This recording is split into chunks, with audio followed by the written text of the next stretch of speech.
The debate over Constitutional Amendment Bill number 3 has taken yet another dramatic turn. A political commentator has sharply criticized the Constitutional Defense Forum, or CDF, arguing that the organization's approach to challenging CAB3 is fundamentally flawed. According to the speaker, the issue is not whether Zimbabwe should hold a referendum. Instead, the argument is that CAB3 itself is unconstitutional and should be challenged directly through legal and constitutional means rather than by seeking a referendum. The remarks have reignited debate over the best strategy for those opposing the bill. Should critics push for a national referendum, or should they focus entirely on legal challenges to the bill itself? The disagreement is now opening a new front in Zimbabwe's constitutional debate. Stay tuned. And before we continue, please subscribe, like this video, and turn on notifications for daily Zimbabwe political news and analysis. Let's get into it. So allow me to begin by first expressing our deep appreciation to the members of the media here present. We appreciate your continued interest in covering issues affecting constitutionalism, democracy, good governance, and the rule of law. So today's press briefing is essentially twofold. We wish, in the first premise, to respond to the passage of Constitution Amendment Bill number 3 of 2026 in both the lower and the upper houses of Parliament, being the National Assembly and the Senate respectively. And we secondly wish to respond to the alarming escalation in political repression and the ongoing clampdown against dissenting voices, especially voices that are peacefully opposed or expressing any kind of opposition to CAB3, and most recently, the ongoing targeting of our own members and leadership within the Constitution Defenders Forum. And with me today is our national spokesperson, Mr. Jacob Rukweza, and I will hand over to him now to first of all give us the preliminary remarks, whereupon we will then get into the substantive issues and matters of our press briefing today. Over to you, Mr. Rukweza. Let me start by introducing matters concerning the recent appointments that were done by the Constitution Defenders Forum. The first appointment that we want to talk about is the appointment of Ms. Jacqueline Sande. Ms. Jacqueline Sande is a lawyer by training, a constitutional lawyer, and she is joining us as the spokesperson of the gender desk in the CDF. There's been some confusion about her appointment in the media and in different communities that Jacqueline Sande is the national spokesperson. Let me clarify that I am the national spokesperson of the Constitution Defenders Forum. My name is Jacob Rukweza. Nothing has changed, and Chieza with me here, Chieza Mlingwa, is the deputy spokesperson of the CDF. So I just thought we should clarify that. So contrary to reports that have been circulating in the media platforms, Ms. Sande has not been appointed as a substantive national spokesperson of the CDF. She is, for the avoidance of doubt, the spokesperson of the women's desk. The Constitution Defenders Forum is itself governed by a constitution. That constitution clearly establishes its internal structures, leadership, organs, and the governance framework. One of those structures is the women's desk, and the women's desk is the part of the structures that Jacqueline Sande is joining. And operationalization has unfortunately been delayed owing to a number of vacancies that had not yet been filled. Following consultations within the organization, CDF has now taken deliberate steps to fully operationalize the important structure. Accordingly, Jackie Sande joined us. Also joining the desk is the women's desk chairperson, Sam Kelly Sochuma, and the women's desk programs director, Charity Nyoni. So those are the new appointments that have been effected by CDF to fill the vacancies that were open in the women's desk. This is in keeping with the CDF mantra, which is to engage and embrace everyone across the political divide, from all walks of life across the country, and the 10 regions that make up the country. Finally, it is crucial to reiterate that while the major issue the CDF is predominantly seized with is to respond to CAB3, political connotations have been spread around that CDF is a political party.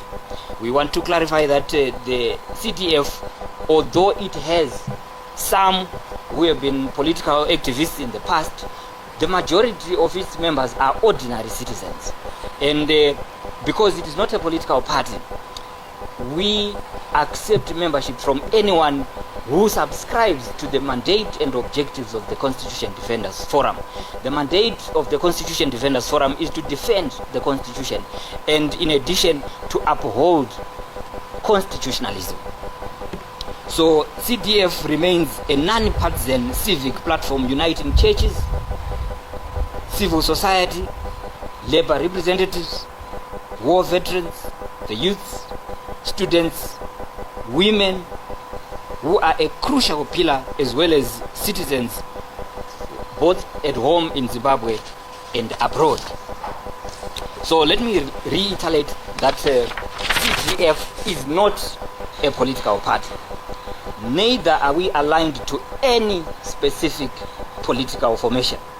Rather, we are united by the objective of the defense of the Zimbabwe's constitution and to speak against the violation of the constitution, as well as to speak in support of constitutionalism and to promote constitutional rights of every citizen regardless of political affiliation.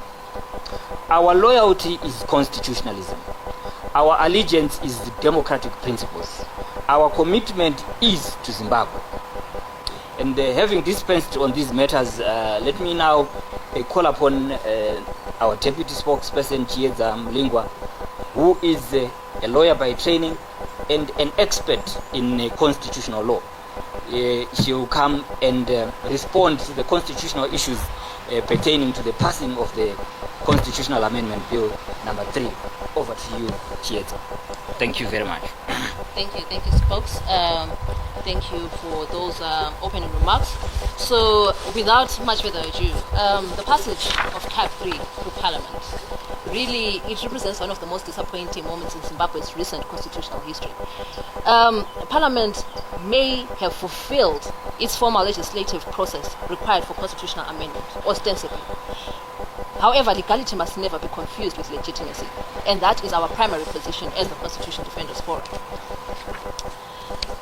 We want to make it clear, or rather remind those propagating this bill, that the Constitution of Zimbabwe was born out of one of the country's most extensive consultative processes. Millions of Zimbabweans participated in a referendum in March of 2013, crafting a social contract intended to place constitutional limits upon political power. Constitutional amendments should therefore only arise where there exists overwhelming national consensus, number one, and demonstrable public necessity, number two. CAB3 manifestly fails this test. Throughout its consideration, countless citizens, constitutional experts, churches, legal practitioners, civic organizations, retired army generals, war veterans have all expressed serious reservations about both its substance and its implications. Despite this, Parliament has proceeded with remarkable speed in promulgating Constitutional Amendment Bill number 3 of 2026. On Wednesday, 24 June 2026, we saw that it sailed through the National Assembly, through the Senate, with a majority vote of 75 senators, 4 and only 4 senators against. On 18 June 2026, the bill passed in the National Assembly with 216 votes for and 45 votes against this bill. In terms of parliamentary processes, the bill will now be remitted back to the National Assembly or to the lower house after having gone through amendments in the Senate. So had this been an ordinary bill, once both the National Assembly and the Senate have passed the bill with 2/3 majorities in their respective third readings, the bill would then be forwarded to the President for his assent or for his signature. But this is by far no ordinary bill. It is a bill that seeks to amend entrenched provisions of the Constitution and in so doing tear away at the basic structure, tenets, spirit and purport of the Constitution. It is about treating the Constitution as a political instrument, about aligning the nation's supreme law with strategic political party objectives. Even after Constitutional Amendment Bill number 3 passed important stages in Parliament, debate surrounding the proposed legislation continues to intensify. Supporters of the bill argue that Parliament has followed constitutional procedures and that the amendments are intended to improve governance. Critics, however, continue questioning both the substance of the bill and the process through which it has advanced. Now, disagreements are also emerging among some of those opposed to the bill. In comments circulating online, a political commentator questioned the strategy being pursued by the Constitutional Defense Forum. According to the speaker, calling for a referendum places opponents in a weaker position.